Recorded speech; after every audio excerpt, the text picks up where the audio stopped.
Take my word for it. I live there. Come to Florida. Get pre-approved right now with my guy Michael Kotze. Call him at 561-441-2730. He's got Choice Mortgage and a great real estate team. Get pre-approved right now. Michael Kotze, 561-441-2730. Buy in Florida right now. Don't wait. Save money on state taxes. Make your move today with Choice Mortgage. Trust me, Florida is waiting. This guy's so good, he did my commercials in Florida too. Mike Kotze, 561-441-2730. A ride. The Lincoln Wishlist sales event is happening now. Here's what's on everyone's wish list. Enjoying holiday jingles with brilliant 3D audio that surrounds you? Check. Watching snow flurries through the panoramic Vista roof? Check. Packing up presents with the spacious Lincoln Splitgate? Check. Everything you want. All standard on the 2025 Lincoln Navigator SUV. Visit your local Lincoln retailer or learn more at Lincoln.com for exceptional offers on 2025 Lincoln vehicles today. Sunday morning. Common sense in the Democratic Party. I was once a Bill Clinton Democrat, and I still am a Bill Clinton Democrat. And with us today is Senator Joe Manchin, and I was a Joe Manchin Democrat. Well, Senator Joe Manchin, I mean, we're almost the same age. We're the elder statesman of our country, and certainly you are. Tell us, what is going on in the Democratic Party? The way I look at it from 51,000 feet is that the socialists that don't have a party are out to steal the Democratic Party from the Democrats. What say you? Right. Well, John, I'll say that I'm not a Democrat anymore for just exactly what you just defined. It's not the Democratic Party that I have known. I grew up in. I'm fiscally responsible and socially compassionate. I think most Democrats and Republicans feel that way. They might have different ideas of how to solve the problem, but they all are Americans. They feel strongly about our country. But right now, the far left, and no different than the far right on the Republican side, has captured them to a certain extent. We've got to get back to a sensible majority to where those people are making the decisions. I've never seen a piece of legislation pass from the extremes. And they're talking about the Democratic Party that basically did not truly believe the way the progressives believe in securing the border the way it needed to be secured. President Trump gets a lot of kudos for that, but with that there has to be some compassion. And we passed a piece of legislation, bipartisan, John, in 2013. It was an immigration policy, and basically we would not have this problem today. We need to get back to getting good legislation done by people who have the best interest of our country, that have a common sense approach, and they don't villainize the other side. I can't call you names, John, and keep calling you names and think you're going to be my best friend and work with me. There's going to be, what happened to the days of Ronald Reagan sitting down with Tip O'Neill, and the days of Newt Gingrich sitting down with Bill Clinton, and cutting a good deal for the American people, not necessarily for the Democrats, not necessarily for the Republicans. John, I think there's so much misinformation out there, and people have so many ways to express themselves to the point they're just tearing everybody apart. No one knows what to believe and who to believe. That's the problem that we have. And you think that the internet has caused this. Wait till AI gets up and running the way I think it's going to be. And if we don't put some guardrails on, and people cannot just say what they want, they can't defame it, they can't just make accusations and do it anonymously. We have got to protect society. And when you see other countries right now, John, they're basically prohibiting, just Australia just passed a bill that they prohibit any person younger than 16 years of age to get on social media. Now, tell me if people aren't concerned about the misinformation that we all have. How do we correct that? The purpose of serving is public service. It's not self-service, and it's not basically attacking and villainizing and retribution. It's bringing us together. We're the United States, and we don't want to be a divided states, and we've got to work hard on that.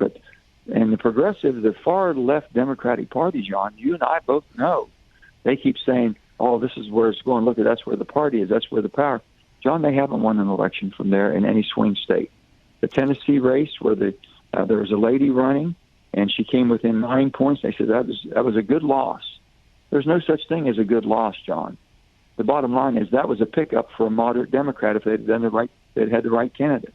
Same way in most parts of areas where there's swing areas are purple. They're not going to win from the left. They can't govern from the left, I can assure you. And I couldn't remain a Democrat because of the things I inherently were wrong with the direction they're going. And there was a big loss for the Republicans in New Jersey, where Jack Ciattarelli, everybody said they were neck to neck, and I guess the Democrats won by 13 points, and that wasn't the ideal Democratic candidate. No, but I can tell you one thing. I know Mikey Sherrill, and she's a good lady. I could work with her. When she was in the House, and me being the most moderate, centrist, conservative Democrat, I could reach over and work with Mikey, and I could work with Abigail. So basically, the Democrats put up two of the best they possibly could in an area that took that type of. If they'd have had anybody further to the left, they'd never gotten elected. Never. Well, thank you for your assurance on that, because we never got to know her in this area, and I think you ought to call her in, John. She'd love to be on your show. I guarantee you. Let me know if you can't get on. I'll call Mikey. Well, then you should call her and let her know that we'll give her a bugle to tell us how she really feels about things.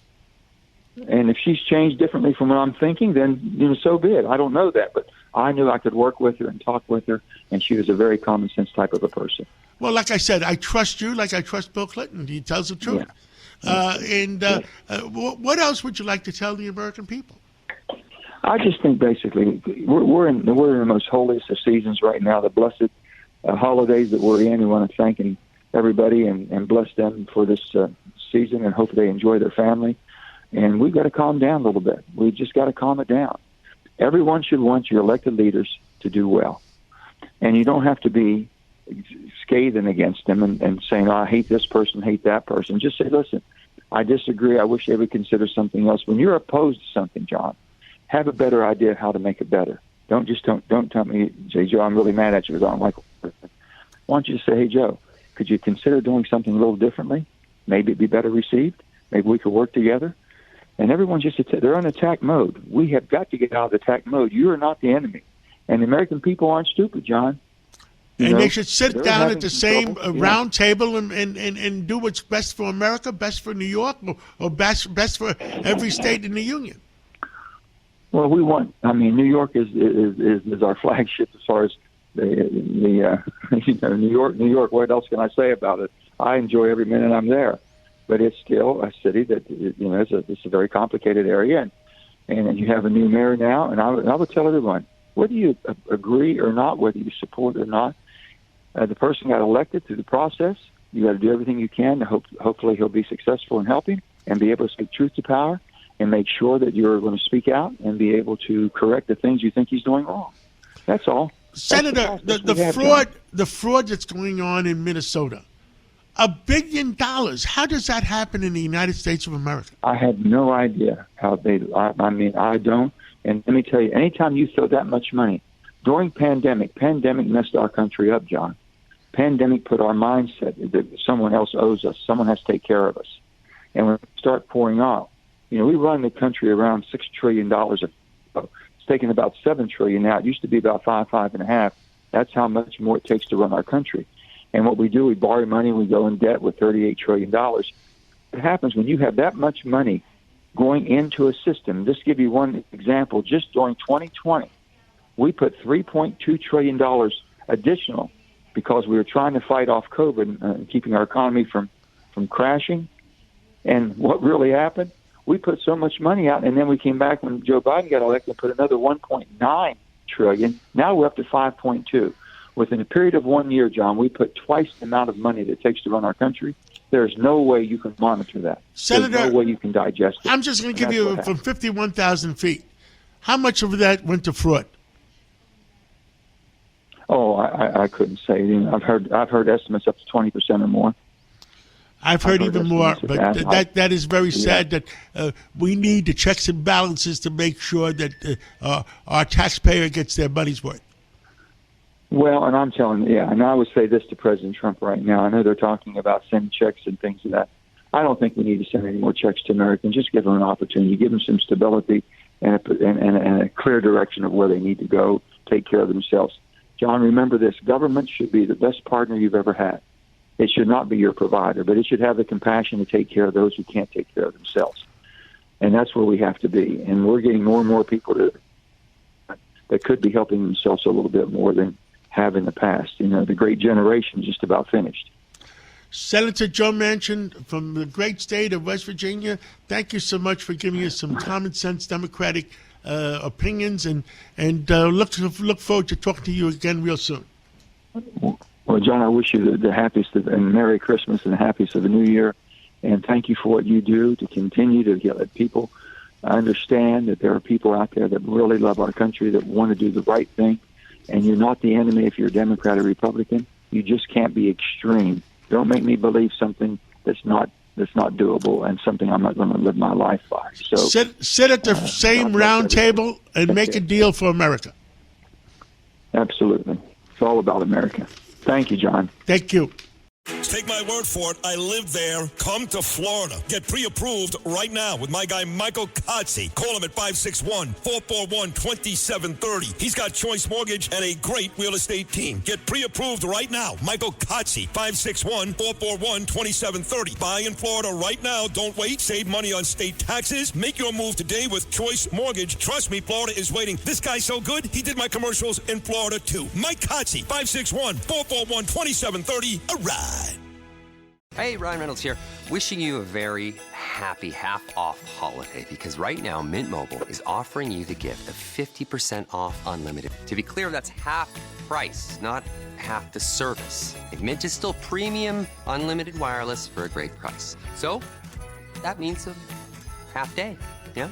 Give it a try at mintmobile.com/switch. Upfront payment of $45 for 3-month plan, equivalent to $15 per month required. New customer offer for first 3 months only. Speeds slow after 35 gigabytes if network's busy. Taxes and fees extra. See mintmobile.com.